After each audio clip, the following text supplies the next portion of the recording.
Okay, everybody, we are live. This is the Producers Hangout, episode 4. Um, we have Mike from Pad Bangers back once again, and Kev West back again. What up? Myself, Flux. So by now, you guys should pretty much know who we are, and also you should all be in the Facebook group, the Producers Hangout. And we've gotten a lot of new members since the last episode. I mean, I think we've gained probably over 800 new members since the last episode. So I'm sure that 800 there's in a a lot of week. guys who haven't seen the show yet and what it's about. Basically, the show is, we kind of just talk about what's been going on in the world of music technology lately and what we've been doing and kind of go from there. So I'm Flux with fluxwithit.com. I'm going to pass it off to Mike, and he can introduce himself as well. Yeah, I'm back from the hospital. My name is Mike, aka Silent Cypher, with PatBangers.com. I'm a German producer, doing hip hop and electronic music. And yeah, glad to be back on the show. And Kev, go ahead, introduce yourself. Oh, thank you, man. I'm Kev with KevWestBeats.com, hip hop producer, house producer, avid gamer. Just opened my gaming channel as well, so check that out. Your Girl Wants Kev on YouTube. I'm trying to get that channel off the ground. Yeah, so other than that, that's what I do. Produce hip hop, like I said, house music, and yeah, let's get into the show. All right, so so the beginning to the show, we tend to do an introduction of what we got new in the studio. So I'll go over that first. I'm going to open that up because I was really hoping that Bryce would be here because I talked about, we had episode 3.5 last time, where we introduced some of the members from the Facebook group to the rest of the community. And I had talked about some of the gear that I wasn't really allowed to go into great detail on. But let me tell you what I got recently. So, some new gear. I got the MS-20 Mini from a good friend of mine. So, shout out to Willie. And so I got the MS-20 Mini. I got the Aquapus analog delay by Way Huge, and the Green Rhino Overdrive by Way Huge as well. So these two pedals here are new. I got on the Eurorack, I got my U-scale back, which my U-scale was kind of acting up. So I got that fixed and sent back. And also I picked up a U-step or micro step, which is basically a trigger. So you can do like analog drums and different things with this module here. So it's pretty darn cool. I also picked up, let me see here. Okay, so I got Timeless 2 from FabFilter, which is amazing. It's currently my favorite delay plugin right now. It kind of works in a modular sense, so you can add in LFOs and envelopes and all these different things to kind of tweak out the EQ and the delay times and everything on Timeless 2. So that's really that's been really useful. Also, I picked up Blue 2 by Rob Pappin, so that's been pretty interesting. That synth is got a huge sound to it, and I mean the oscillators have so many options in them alone that you can just come up with everything from like really awesome pads and choir sounds and cinematic. Like it does really great cinematic sounds, so I like that a lot.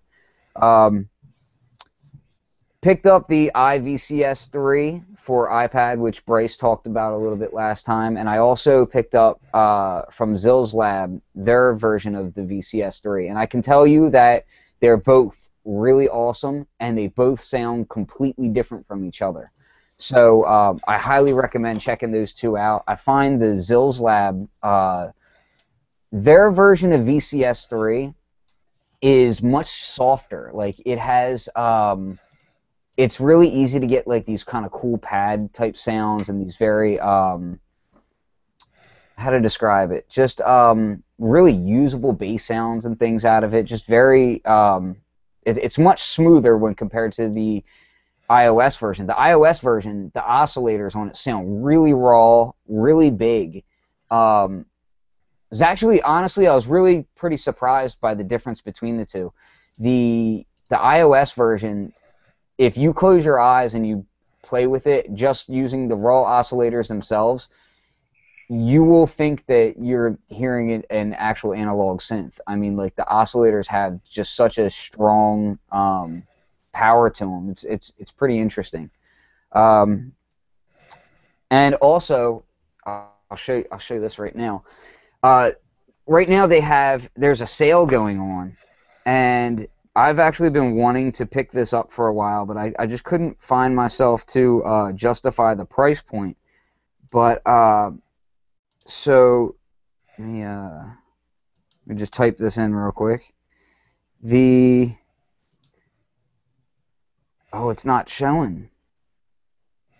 Oh no, I'll have to ask Bryce what's going on with this. Maybe it's already over. I hope I didn't miss the sale. TC11 is a really awesome iPad app, and supposedly it's on sale right now for $9.99. But I just pulled it up and I'm seeing it still for $29.99. So I don't know if I missed the sale or what's going on. I'm gonna have to look into that because I really do want to get it.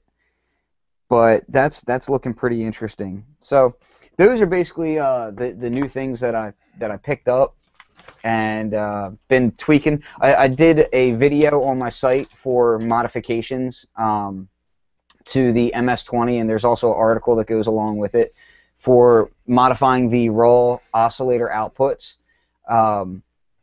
and also pulse width modulation input on the MS-20.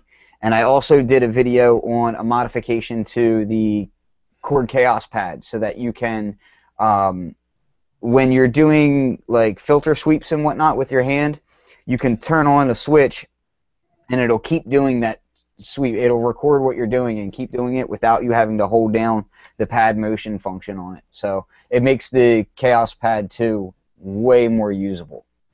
And the last thing that I got, or no, second to last thing. So I also bought a crap ton of new cables, and I want to show these because I feel like it's a really good deal. So I picked up a few of these Monoprice cables. This is their premium audio cable, and I hadn't tried them before, but I wanted to get some TRS cables, and I wanted some decent quality ones. But I wanted to try these out because they're such a good price. I mean, they're like $5 a cable, which is really good for these cables. And I got them, and I gotta say, I'm actually really impressed. They're very very well built. They're just chunky. You know, they don't feel flimsy. They don't feel the connectors on them feel good. They're just solid built cables. So, and I've been happy with them. They seem to be rejecting noise pretty well. Been very happy with them, and I'm going to be completely redoing the studio with new patch bays, so that's why I'm getting the cables, and I bought a whole bunch more cables that should be arriving tomorrow, and I'm going to basically rewire the entire studio with a new patch bay setup. And you're going to do that next Sunday, right? Oh God, it's going to be a long process. I'm actually redoing the entire basement down here, so I'm going to build a new custom desk. I'm going to inlay some of my gear into my walls because right now, as it is, there's things keep coming into the studio and not going out, so they have to go somewhere. I mean, like the records went out.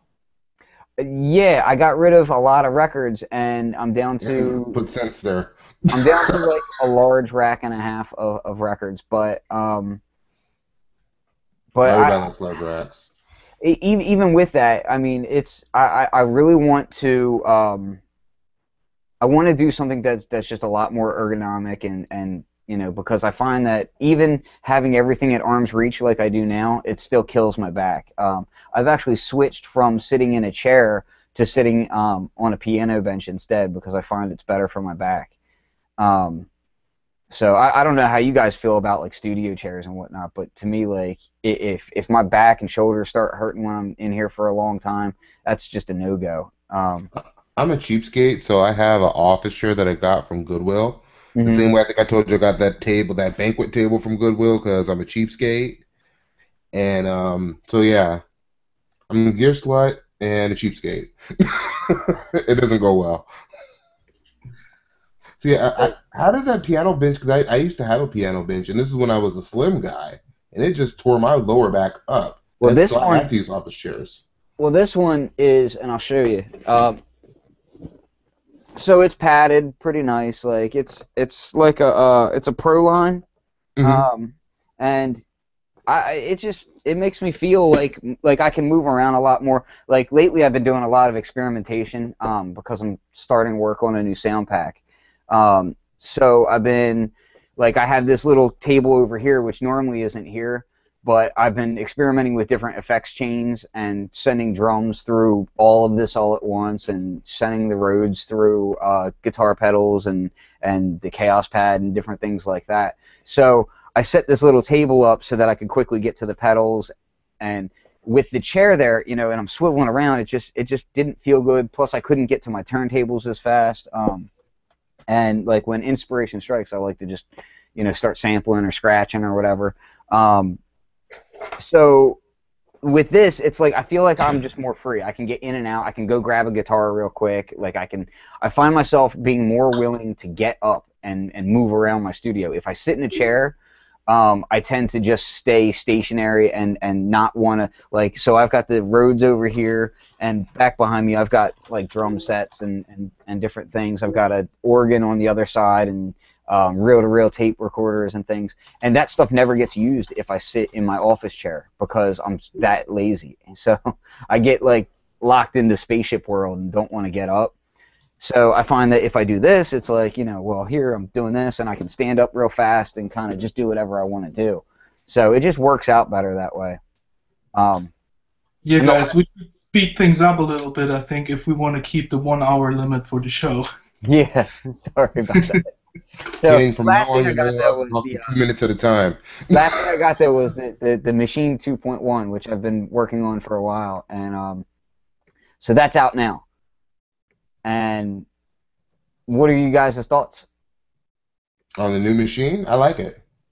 Favorite feature? I'm just happy that I can do the drag and drop MIDI again, the MIDI batch setup.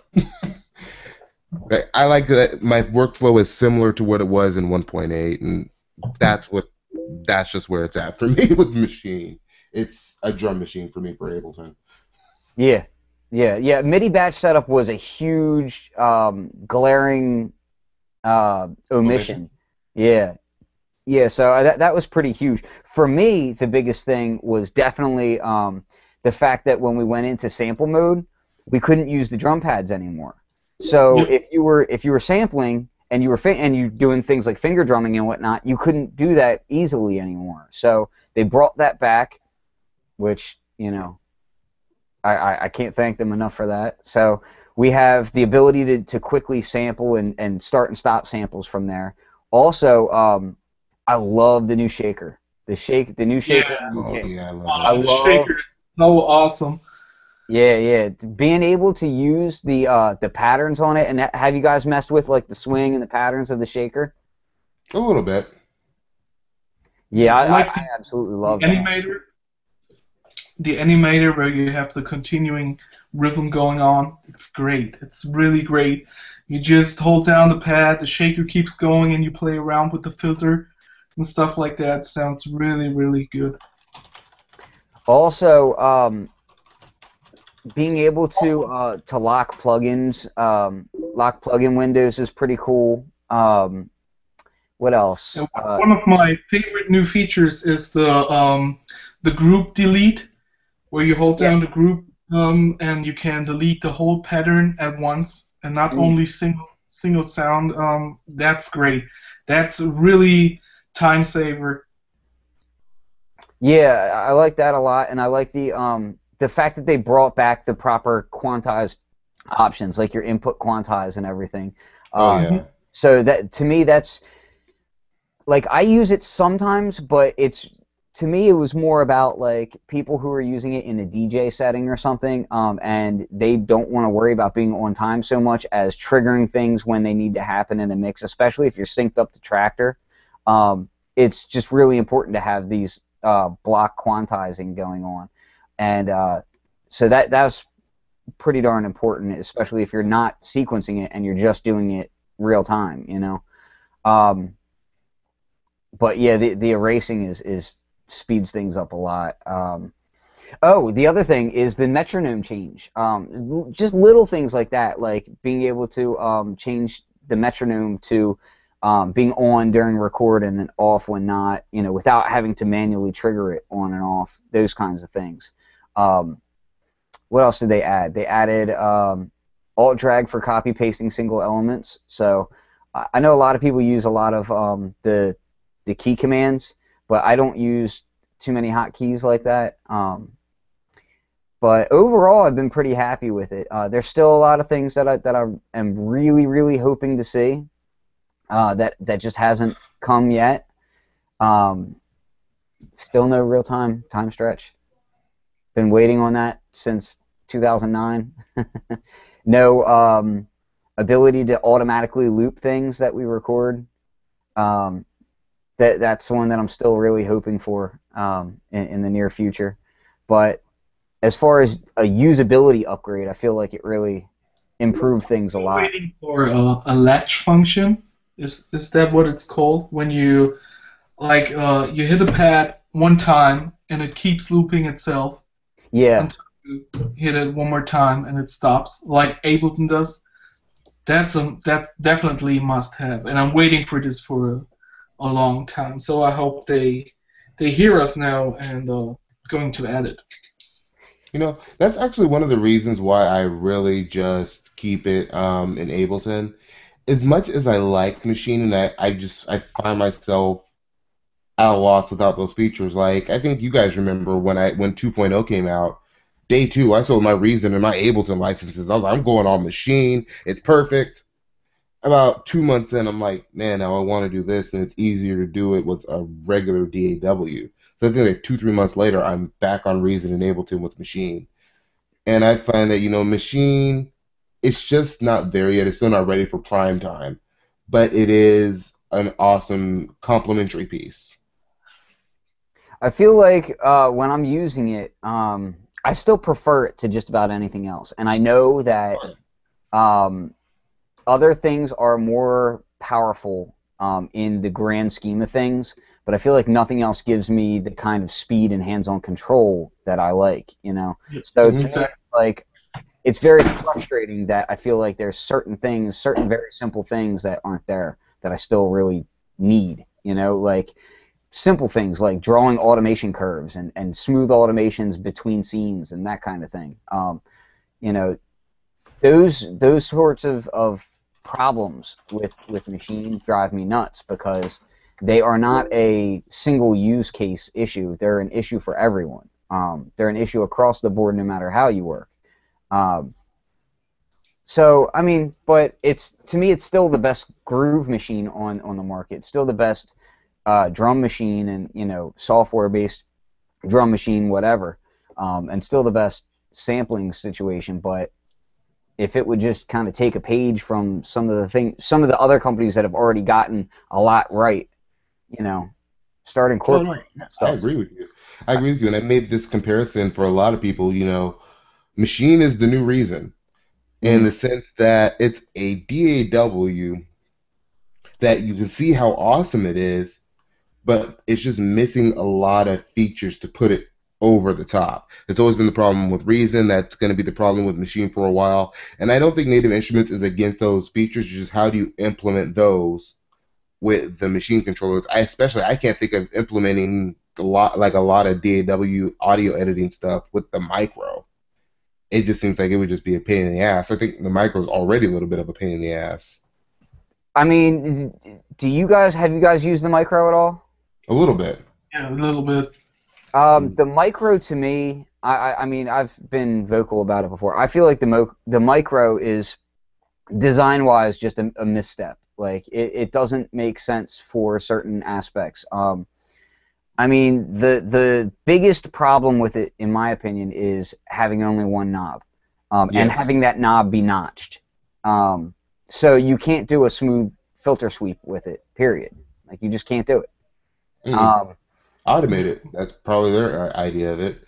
Well, yeah, And but if you try to automate if you try to do any kind of automation from the controller, because of the notchiness of it, no, I mean automated from the mouse because yeah, you're yeah, right. yeah, You'll get a click at every MIDI node. yeah, but that's the thing is to me like the whole point of Machine is to try to get Okay. less mousy, and Mhm. when I look at something like the machines or the MPC Studio, which is very slimline, similar price point, very close. It's a little bit more, but very, but they were able to implement multiple knobs on that thing and keep it. That hardware is a smarter design to me. I agree. So I get, I have the micro here, but it rarely gets used. I test with it from here and there, and as a MIDI controller, it can be pretty powerful. But Yeah, as I love to use it with Tractor as a MIDI controller. yeah, yeah, Great, great too. Way better than the F1 because it has the better pads. I mean, it's more pricey, but for Tractor, it's a perfect tool. now I haven't used it in place of the F1, and this is the F1 here. Um, I haven't used it in place of the F1, but I actually use a Novation Launchpad for the majority of my tractor work, because I have a template, and I'll see if I can find it and throw a link on the description. But there is a template out there that someone did that it basically breaks it out into 4 different groups, and then so you can control your hot cues, your effects, you can control everything right from the Launchpad 64 pads, which is a lot of control, and That's what I did to the Machine Micro, and now to the F1. I have 2 F1s in my setup now, mhm. and but I only use the F1 to control hot cues and effects. That's what I use it for is hot cues. Like I love how Tractor implements the synced looping on it. And I Hmm. mean, you can do remixes so fast with it. I mean, that was the thing that blew me away. Like when I first got it and started toying with the F1, I was able to make remixes that made no sense at all. Like that just should not work, and made them work so fast. I mean, you can make it. You can make a remix with that thing without even thinking about it. It's just that intuitive. So I like that a lot. But some of the templates that they have out there for Machine as a MIDI controller right now are super powerful. Yeah. And same with the MK1 and MK2 machines. I mean, there's some really powerful Tractor templates out there, and also for things like battery and other things along those lines.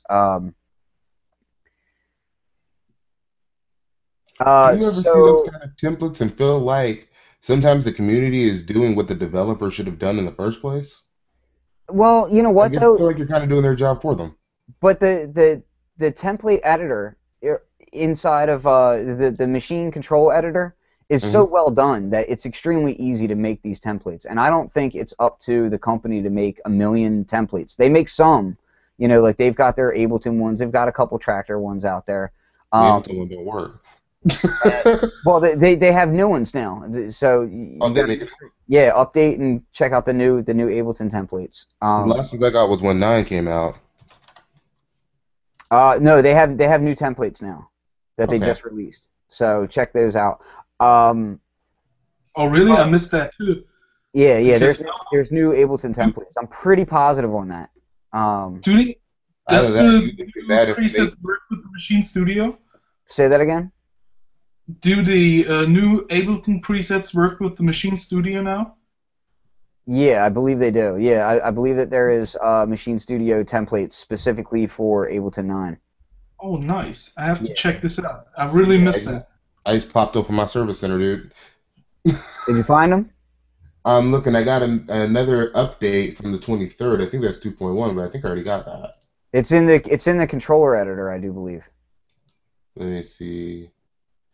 I'm looking for either that or you gave us If not, information we're it's not in their supposed to user have community yet. or something. I'll find a link and I'll share the link in the description for you guys. And if it's not out yet, I'll probably get yelled at. So, It's not out yet. no, I'm pretty sure that it is. Ah!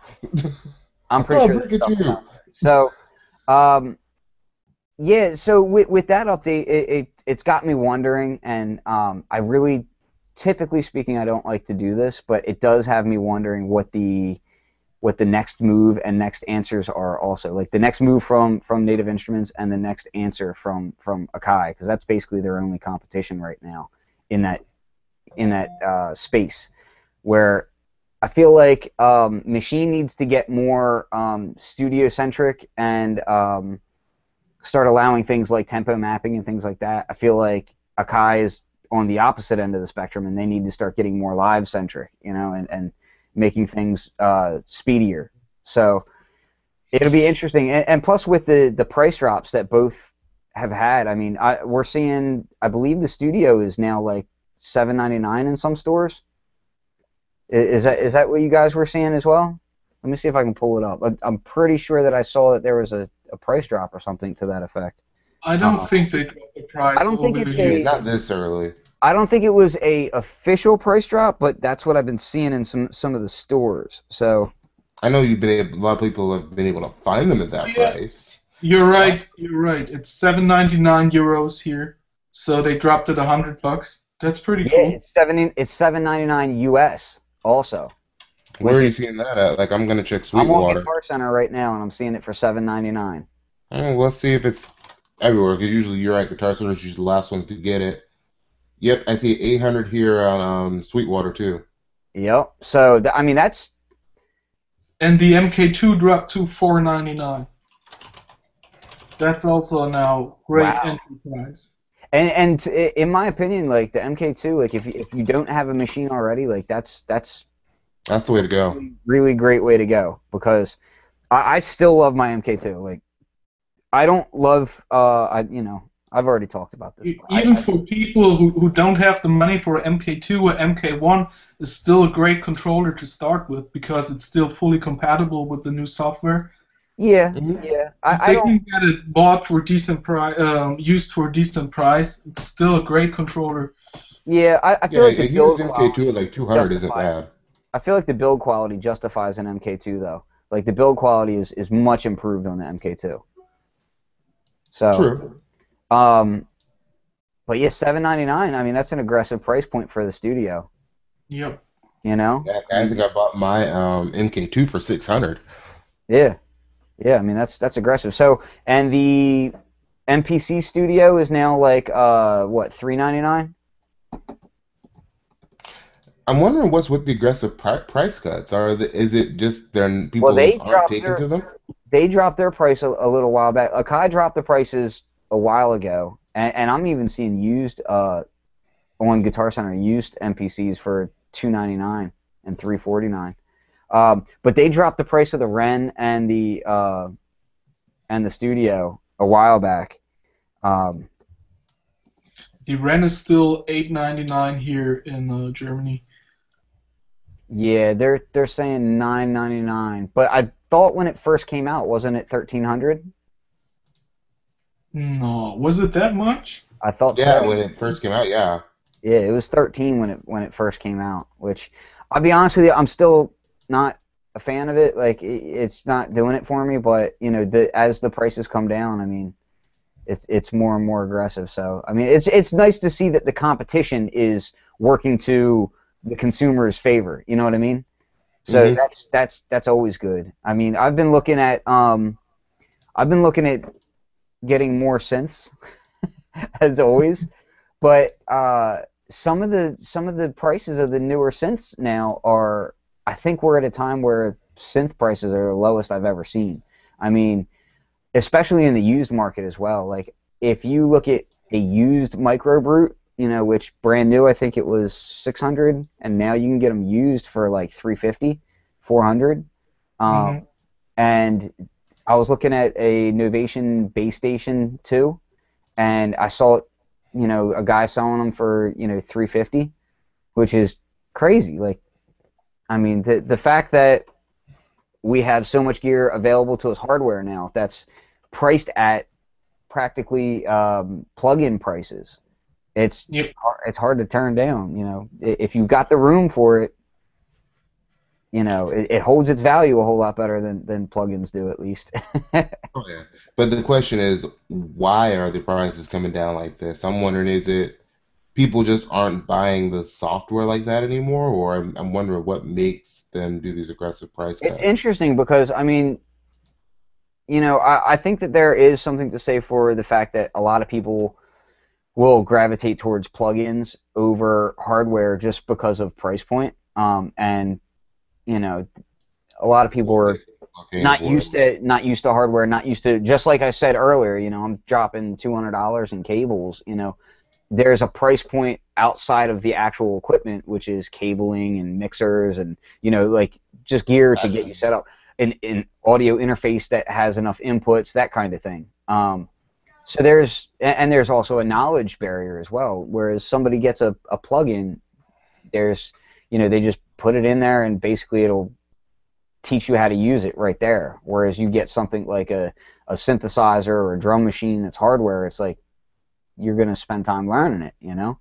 I think, and this is my opinion from just seeing a lot of people in social communities like Facebook and whatnot, where people don't read manuals like they used to. Like I can remember even when manuals were horribly written, Akai, I'm looking at you, when things like the S2000 rack sampler would come out, things like that, and you would try to read these manuals and they were like Swahili. It was terrible. It was terrible to read those things, but we read them and we dove into these things like deeply. I don't see that as much with plugins these days. Like everything has like a little hover over bubble, so like if you just hover your mouse, it'll tell you what the function is, that kind of thing. And there's all these tutorials and stuff. So, but at the same time, I just don't think people learn plugins as deeply as we used to learn hardware. Mm-hmm. But Well, I think I that's have part to of the say, price point. What's Like the that? price, I think it's mostly price point. Like, plugins are affordable, especially if you're already into the music production thing. Like, they're cheap. They're dirt cheap. So now you have people buying, just collecting a bunch of plugins, and before you know it, they've amassed a collection of things they don't know how to use. And again, if they're paying for it, Yeah. it kind of is what it is. that's an Um, interesting point. And to be honest, I'm one of those people. When I bought Complete Ultimate, and I'm up to date to version 9 now, I know maybe 10% of Contact, I know maybe 3% of Reactor, I mhm. know maybe 50% of Massive. There's so much stuff in it, you don't know where to start. And when you buy one expensive plugin, you spend so much time with it because you paid a lot for it. But now when plugins become cheaper and cheaper, and also the hardware, you get in more and more stuff, but you don't get the maximum out of it because you don't spend that much time with it because you have so many stuff to explore and check out. For me, I mean, it's really a shame. I'm using Reactor as a preset player, really, and Mhm. I know I did the it's same so thing with powerful, Atmosphere. but yeah, exactly. You get like 3,000 presets with it, and you really don't need to spend time with it. You just know, oh, okay, I have these and these sounds, and I play with it, and maybe that will become a problem with hardware too. The more the price drops on stuff like that, the more stuff people get, and they really don't actually realize how much they can do with a single piece of hardware. Like Yeah. machine. Do you find that because of that you're not getting as much out of the software that you feel like you should? Like, so Mhm. let's say maybe 20% of FM8 or something. FM8 is extremely deep. If that was hardware and you had to pay $2,000 for it, you'd be sleeping on that thing. You know what I mean? Exactly. And you'd probably be able to get so much more out of your gear. So then but in that same regard, let's say I don't know what the price of it is standalone. I'm just going to throw out, like, let's say it's $250. Okay. So let's say you buy FM8 as a plugin, you don't learn it that deep, and then you decide, oh well, I need some more sounds, right? And you go out and you buy this other plugin that has these great sounds that you see in a video or something, right? Mhm. Um, you kind of have to add the cost of this new plugin into the cost of what you just paid for FM8, you know, because you could have made that sound. You just Right. didn't learn it. You know what I mean? So it's like, in the end, the price might even weigh out. You just don't see it that way. You know what I mean? Hmm. You know, And that's I actually. Go ahead, Mike. I'm sorry, Kev. I bought actually a new synth because I missed an arpeggiator in Massive. I used to work with Massive all the time, and I didn't realize I could do this all with the step mode in Massive. I just didn't think that far, you know. And I bought another synth with a dedicated arpeggiator feature, and that's exactly what's the shame about it, you know. If I would have spent more time with Massive, I could save a lot of money. Hmm. Yeah, I think exactly. or even with like your stock plugins, I think if you were to like I'm a big T-Rex guy. I think everybody knows I'm a T-Rex guy, and I was so into it. Like we're still working on my EP, or I was still. It's about done now, and I wanted to use the Ableton delay randomly because that was just something that was easier to do on it.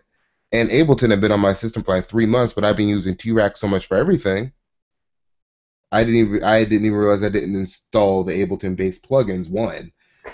And two, it just goes to show, what you may or just may not be using. Since I got Omnisphere, I haven't touched any of my complete synths. I basically just use it for contact, you know. Yeah. And I think that goes to say a lot. Like one of the first things when I got into music, everybody said, get one thing and learn it inside out. I was in college, I was broke. I bought Reason 2.0 and used that like exclusively for years because when I got it, it was all I had, so I had to make it work. I didn't have money for nothing else. And then by the time I had enough money to get something else, I was reluctant to leave what I knew. Then I became a gear whore like Ken, and now I have every plugin out there. Story of my life. Well, the thing is like I find that now when I get plugins, be it be it paid for or be it a company sends it to me or whatever it's going to be, I try to push the idea of it being of being disposable out of my head. Like the first thing I do is I say, like, for instance, Timeless 2 has these really deep functions in it, right? You can dive deep, and it has these modular aspects to it. Now, on the surface, there's a ton of presets, so you can use all these presets, and they're fabulous presets. But when you start looking at the modular aspects, you might start to get daunted, and you think to yourself, "Oh, I don't know how to do that," so you just move on. You know what I mean? You just don't use that part because it might be slightly confusing. But I try to push all that out of my head, and I say, if there's something that I don't know, and it's staring me in the face, like this modular aspect, well, then I need to spend, X amount of time learning that specific thing that I'm scared of or I'm questionable about. You know what I mean? That one piece that makes me say, huh, like scratch my head, well, then that's what I need to really dive into. And then once you know that, like the back of your hand, you'll find that, the plugin becomes 100% better. It's like you might be screaming at somebody saying, like, for instance, how I say I want Maschine to have real-time time stretch. Well, technically speaking, I can do that already. Like, technically speaking, it's there if you know what you're doing, but you have to work around a lot of things, and it's not intuitive and it's not fast. So, you can use things like contact, and you can use things like the grain stretching and, those sorts of things to get around those aspects.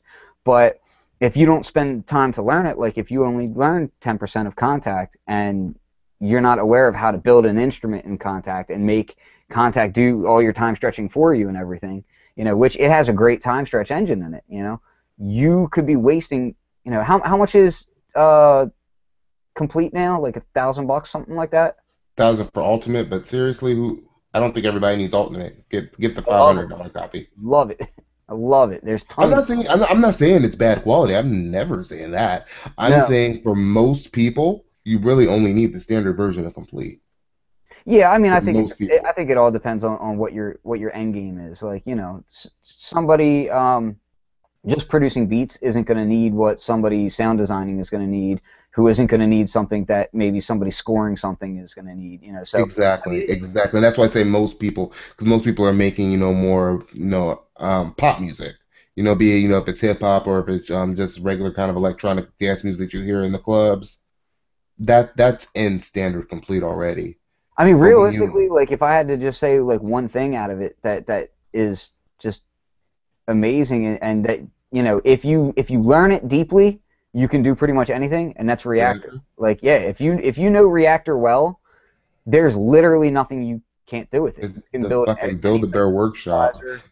Yeah, you could build a doll in it if you want. You can do Mhm. whatever you want with that thing. So, and some of the things that are free in the user community on that. I mean, I think if more people had Reactor and access to the user community, um, and had morals, then you'd see a lot less pirating because there's so much available free to you already. I mean, freeware is even incredible Yeah, now. that's true. Like, there's so many things you can do out there with freeware, but people write it off because it's free. Yeah, absolutely. What's that? There's like a free Juno. It's like Hmm. it's a free Juno The one. cloud one? To Man, that tell thing's one, yeah, that thing's yeah, Yeah, that's awesome. that one's awesome. And then he has a commercial one that's even better. I did a review for it like a year ago.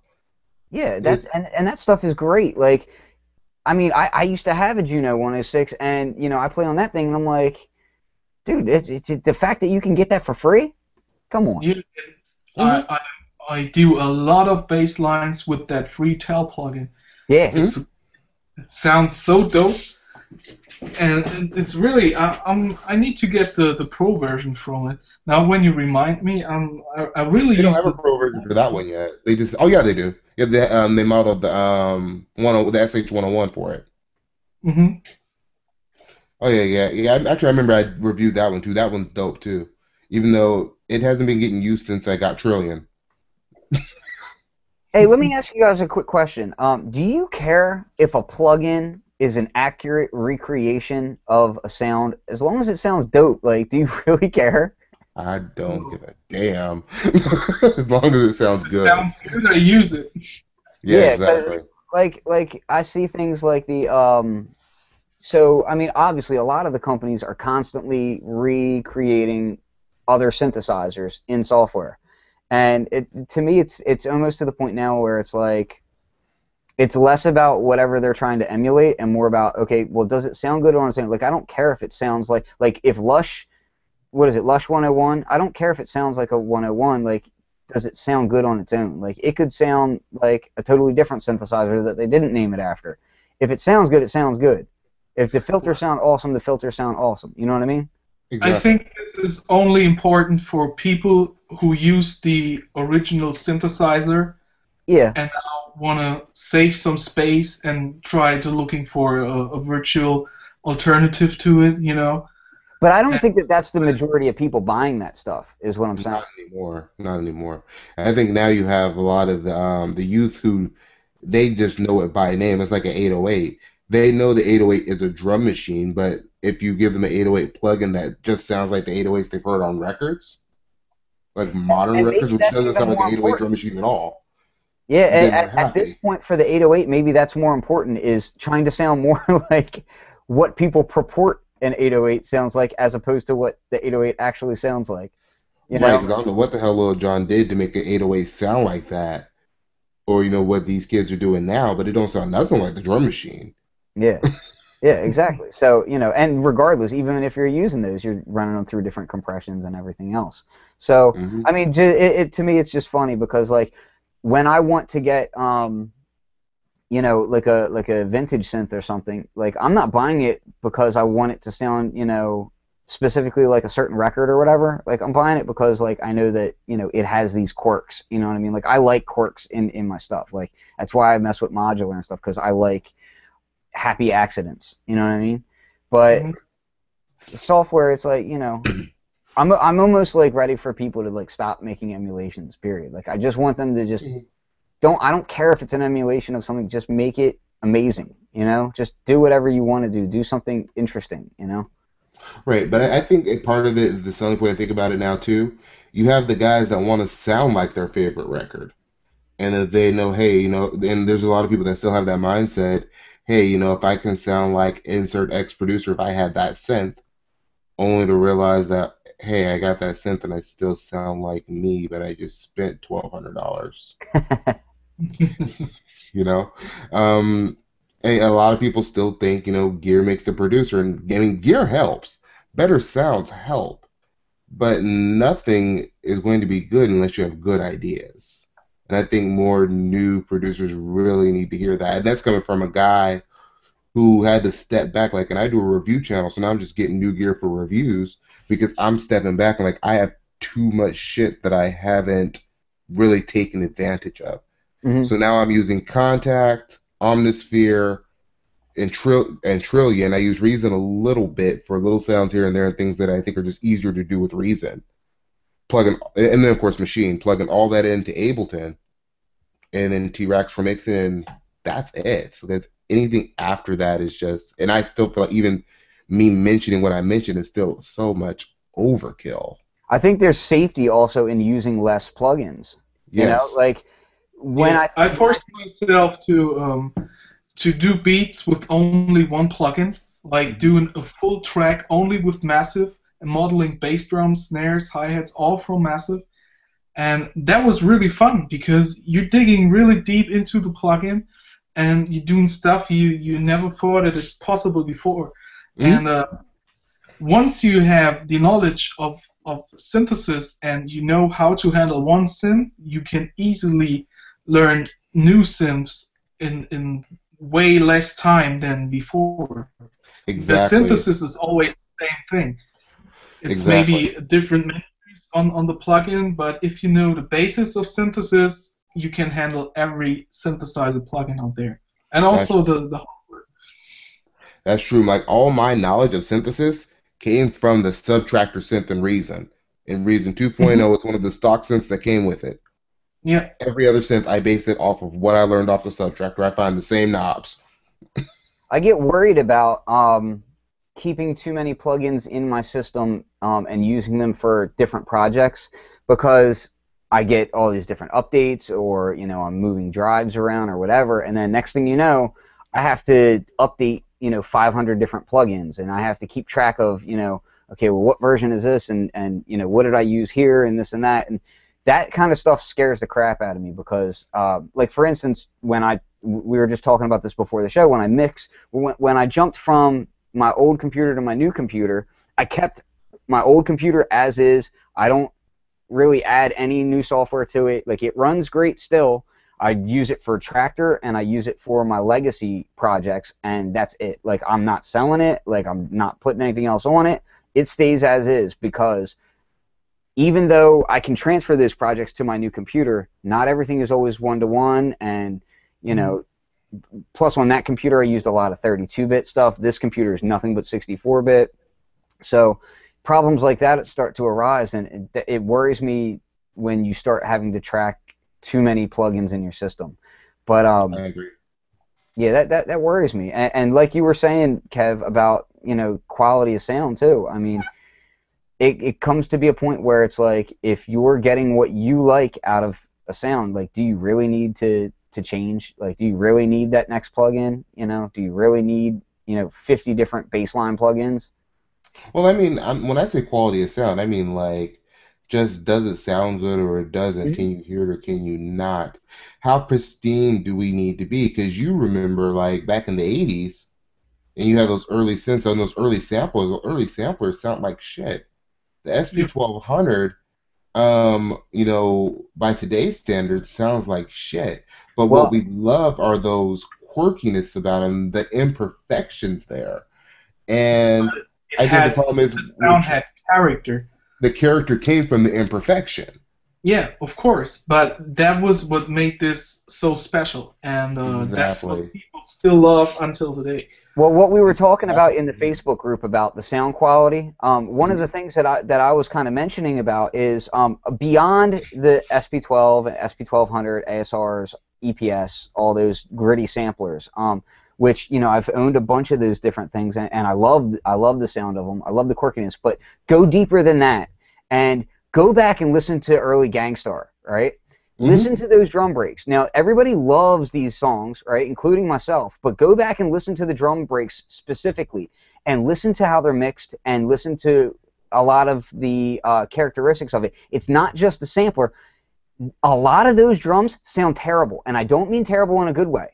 Like, really go back and listen to them, and Yeah. you'll find phasing.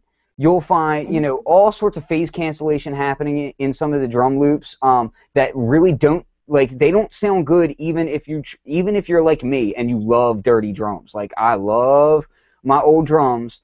Some classic tracks sound great because of their dirty drums, but some of them, it wasn't that they were dirty drums, it's that they were poorly put together, right? And listen, Right. I'm a huge Premiere fan, but you can't tell me that if you go back and listen to some of these breaks, you can hear the sounds clashing and the phase, and it's not a good phasing. Like, it's not pleasant in any way, shape, or form. Like, it's messed up. Like, you're almost like trying to fix your radio for a second. You know what I mean?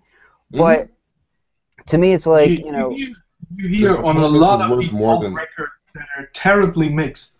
Mhm. It's not only the drums, it's the loudness is not correct, you know, like the relation between the beat and the vocal. Can I have a fruit cup?